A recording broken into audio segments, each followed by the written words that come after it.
Dans cette illustration, le CDF 10.9, on s'intéresse à la propagation d'un paquet d'ondes gaussien relatif à une particule de masse UNUA, un électron par exemple, dans différents puits de potentiel modèles. Trois types de potentiels sont abordés ici. Ils sont représentés en noir sur la figure de gauche, divisé par un facteur 8, pour une visualisation commune avec le paquet d'ondes normé élevé en module au carré. Ici, on a un potentiel harmonique V2x égale x2 sur 2, de constante de raideur égale à l'unité, où V étant arterie et x en bord. On a aussi un potentiel anharmonique de type Morse, dont le développement limité à l'ordre 2 au voisinage de 0 redonne le potentiel harmonique précédent. Et pour finir, le double puits de potentiel correspondant à deux puits harmoniques décalés ici de 3 bords. Le choix de ces puits de potentiel modèles ainsi que de la masse de la particule sont délibérés. Ils permettent d'obtenir des résultats particulièrement simples dans le système des unités atomiques. Le paquet d'ondes gaussien peut être décentré de l'origine de la quantité x0. Il peut être aussi élargi ou dilaté en jouant sur la valeur du paramètre alpha. Dans le cas du puits de potentiel harmonique, lorsqu'il est centré en x0 égale à 0 et que alpha est égal à 1, il s'identifie à la fonction propre de l'état fondamental. On peut vérifier que dans ce cas, c'est bien un état stationnaire en le propageant en fonction du temps. On débute la propagation en cliquant sur la touche Run. Son module au carré reste figé, ce qui n'est pas le cas de sa partie réelle et de sa partie complexe, comme on pourra l'observer dans le chapitre 10 du livre, ainsi que dans le CDF 10.1, 10.3, 10.4 et 10.5. On arrête la propagation en recliquant sur Run et on revient à la situation de départ en cliquant sur la touche Reset. Si on l'excentre même légèrement, par exemple de un bord, ici ce n'est plus un état stationnaire, comme on peut le remarquer en recommençant la propagation.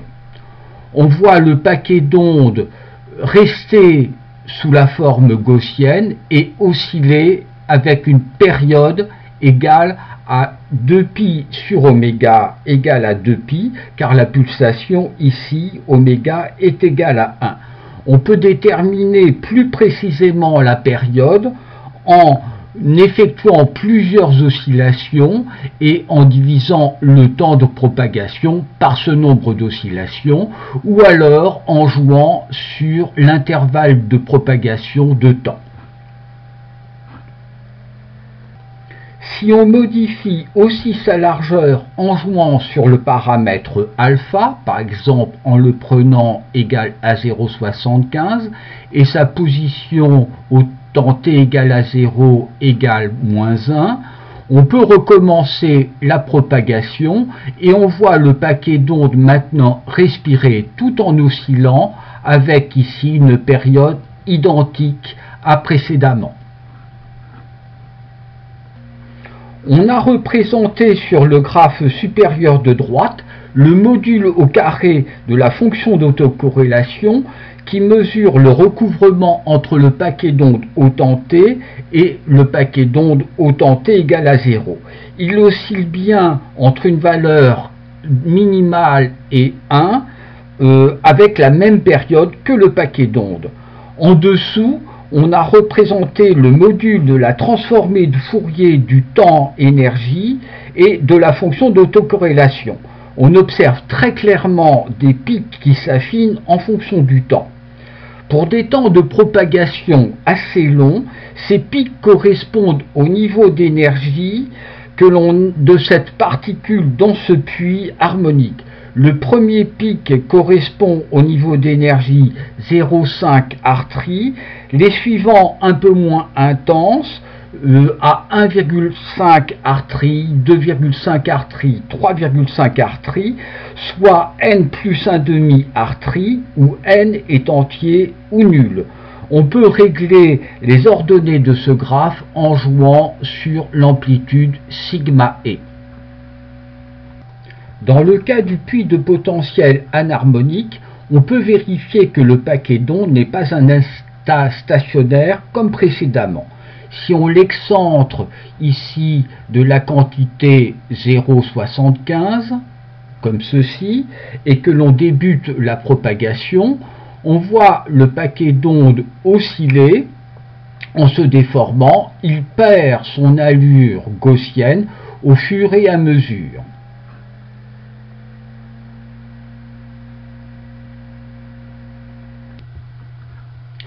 Le module au carré de la fonction d'autocorrélation ne revient plus régulièrement à 1, comme dans le cas du potentiel harmonique. Cependant, pour des temps supérieurs à 65 UA, on observe une symétrie apparaître dans le graphe. On peut deviner que le module au carré redeviendra égal à l'unité au bout d'un certain temps. On va observer la renaissance du paquet d'ondes tel qu'il était au départ en reprenant la propagation. Voilà les dernières oscillations du paquet d'ondes avant qu'il ne redevienne identique à ce qu'il était au départ.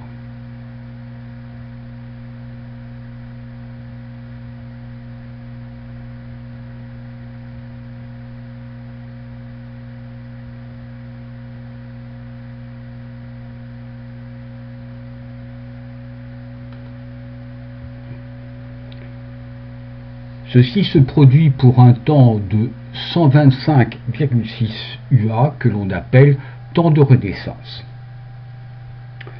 Une étude beaucoup plus détaillée de ce phénomène est faite dans le chapitre 10 du livre et dans le CDF 10.5. On observe sur le graphe en dessous une structure de pic légèrement différente de celle du cas harmonique. On n'a plus la régularité n plus 1,5 artrie, les pics se resserrent vers les hautes énergies. Ceci caractéristique des niveaux d'énergie dans ce type de potentiel.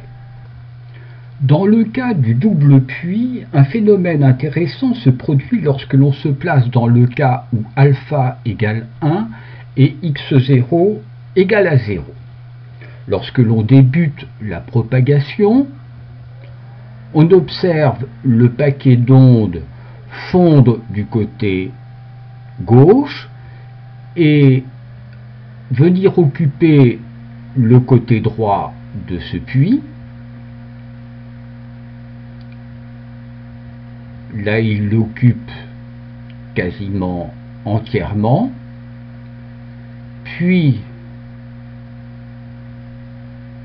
on observe qu'il revient vers le puits de droite, qu'il quitte le puits de droite pour revenir vers le puits de gauche,